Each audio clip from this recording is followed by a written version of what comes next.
What are those two concrete steps, Vinitji, which you think need to be taken to deal with this pessimism which exists as far as sentiment is concerned? No, as rightly said by Siddharth Zorabi, 1991, 2004 was a cutoff date, and now you also have one more date, which is 2020, because this is the first full-time budget by Nirmala Sitharaman ji in the second era of Modi ji. There has to be boost in investment, the capital expenditure, and you have seen 100 lakh crore rupees been promised and been pushed in. I'll just give you one example. New lines worth 7,255 crore rupees have been done in railways itself. Now that new lines will reach to the far areas and get the people and the economy there. The gauges, Indian Railway had 4 types of gauges. Now gauges unification itself is 2,200 crore rupees been spent last year.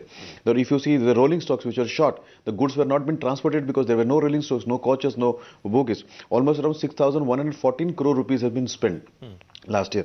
Now this all things, an improvement of the signals, we would see racks and trains been standing there. Now over 1,700 crore rupees been spent on signaling. Now this kind of push of spend will help.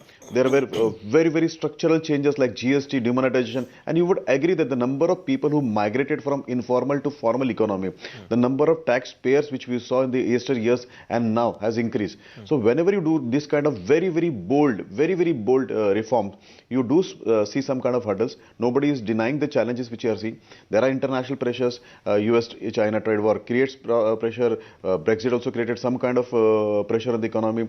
There were withdrawals of promised funds. We saw companies like Nokia's doing very bad. Now all this had a triple effect here.